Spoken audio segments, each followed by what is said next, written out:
এটা Lionel স্কালোনির expression ছিল Enzo Fernandez যখন গোলটা করলেন। 2 গোলে পিছিয়ে থেকে আর্জেন্টিনা 3-2 জিতেছে। ঠিক এই মুহূর্তে এরকম কোনো ট্র্যাক রেকর্ড আমার মনে পড়ছে না, বিশ্বকাপের নকআউটের তো অবশ্যই না। এই ম্যাচটা আর্জেন্টিনা জিতবে এটা অলমোস্ট অবিশ্বাস্য ছিল। 80 মিনিট পর্যন্ত 79 মিনিট পর্যন্ত যে দলটা গোলে পেছানো, 2 গোলে পেছানো।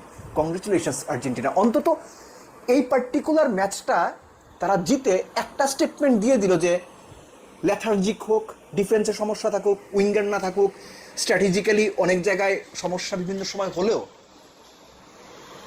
আর্জেন্টিনার এই দলটা ম্যাচ বের করে নিতে জানে। Very well done, very well done. শুরু থেকে শুরু করি।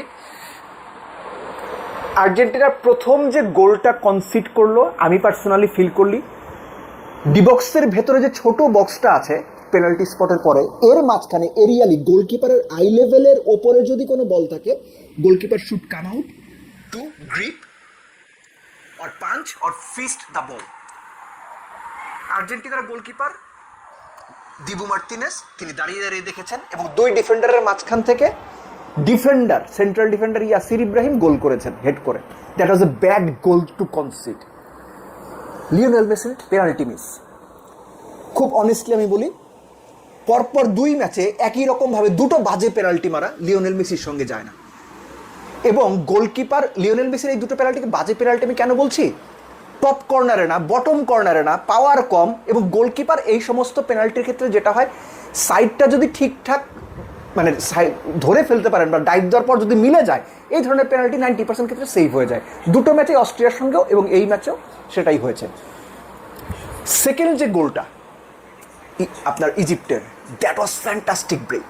কেননা ওই গোলটা যখন হলো তখন ইজিপ্ট পুরোপুরি শেলে ঢুকে গেছে। তারা 8 জন 9 জন নিয়ে ডিফেন্ড করছে এবং একসেপ্টেবলি তারা ওইটাই করতে চেয়েছিল যে আর্জেন্টিনা ওপরে উঠে আসবে, তারা কাউন্টার করবে কিংবা ট্রানজিশনে অ্যাটাক করবে। And that was brilliant counter attack. আর্জেন্টিনার কোনো ভাষা ছিল না। এরপরই আর্জেন্টিনার পালা বদল, ট্যাকটিক্যালি চেঞ্জ। একজন ডিফেন্ডার এবং একজন মিডফিল্ডারকে উঠিয়ে একজন স্ট্রাইকার এবং একজন উইঙ্গারকে নামানো হলো। বেসিক্যালি একজন মিডফিল্ডার এবং একজন ডিফেন্ডারকে উঠিয়ে 2 জন ফরওয়ার্ডকে নামানো হলো। এবং তখনই হচ্ছে গেমের পাল্লাটা চেঞ্জ হওয়া শুরু হলো। তারপর তো বাকিটুকু আপনারা দেখেছেন।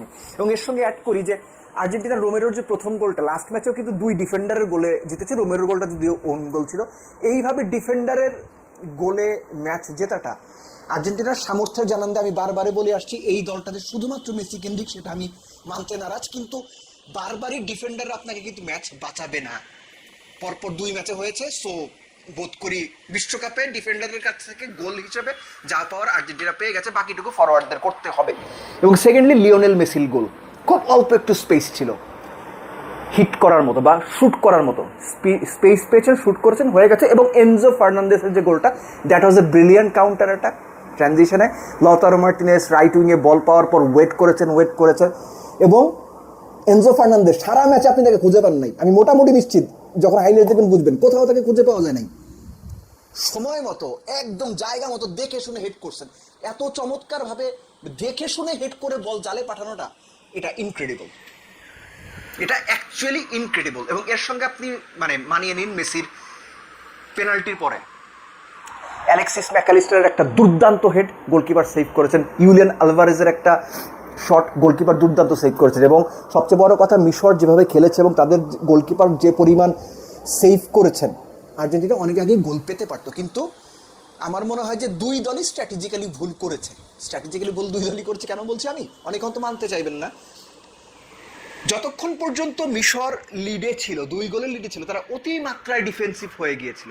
এবং হয় কি, অতিমাত্রায় ডিফেন্সিভ হয়ে গেলে আপনি যখন গোল কনসিড করে ফেলবেন, দের ইজ এভরি চান্স আপনি আরো গোল কনসিড করবেন।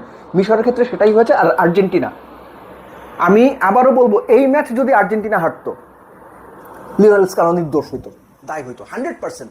কার্লো অ্যানচেলোত্তির মতো, রবার্তো মার্টিনেজের মতো, যাদের কারণে পর্তুগাল এবং ব্রাজিল হেরেছে বলে অনেকেই মনে করেন, যদিও সেটা নিয়ে তর্ক আছে।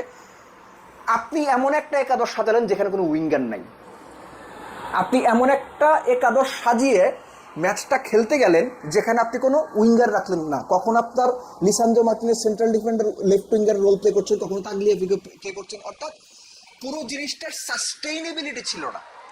সো এই একাদশ রেজাল্ট পেয়েছে, সব কিছু ঠিক আছে, মিশরের সঙ্গে আপনি পার পেয়ে গিয়েছেন, কিন্তু এই পারটা কতবার আপনি পাবেন? ব্রাঙ্কো, লোসোলসো, নিকোপাস, যারা অপোনেন্ট ডিফেন্সে কেওস তৈরি করতে পারে, ওই যে আমার বাসার আশপাশে প্রচণ্ড বাঁশি বাজছে এবং এখনো পর্যন্ত আপনার লোকজনের মধ্যে সেই উন্মাদনাটা রয়েছে। এনিওয়েজ, থাকারই কথা যে আপনি নিকোপাসকে খেলাচ্ছেন না, ব্রাঙ্কোকে খেলাচ্ছেন না, লোসোলসোকে খেলাচ্ছেন না। তো সব মিলে আসলে স্ট্র্যাটেজি তখনই সাকসেসফুল যখন দল রেজাল্ট পায়, দল রেজাল্ট পেয়েছে। কিন্তু এই স্ট্র্যাটেজি আসলে সত্যিকার অর্থে পরবর্তী ম্যাচগুলোতে বা কোয়ার্টার ফাইনালি কতটুকু হেল্প করবে আর্জেন্টিনাকে আমি জানি না, but then again Argentina character show করেছে, 2 গোলে পিছিয়ে থেকেও ম্যাচ বের করেছে, এটাই হচ্ছে সবচেয়ে বড় কথা। এবং লিওনেল মেসি টানা, এখন আমি নিজেই ভুলে গেছি রে ভাই, টানা বোধহয় 9 ম্যাচে গোল করছে বিশ্বকাপে। বিশ্ব তো রেকর্ড তো বটেই, এক বিশ্বকাপে এক আসরে টানা 5 ম্যাচে গোল। অবশ্যই রেকর্ডটা আরো 5 জনের আছে, জার্জিনিও, গার্ড মুলার, জস ফন্তেন, রিভালদো, হামেস রদ্রিগেজ, তো এই রেকর্ড আছে। বাট পেনাল্টি মিস করলো, মেসি গোল করছে, আর্জেন্টিনা 2 গোলে পিছিয়ে থেকে ম্যাচ জিতেছে, কোয়ার্টার ফাইনালে গেছে। এত সুপারস্টারদের পতনের মধ্যে রোনালদো চলে গেছেন, নেইমার চলে গেছেন, মেসি টিকে রইলেন, আর্জেন্টিনা টিকে রইল। Congratulations Argentina and Argentine fan.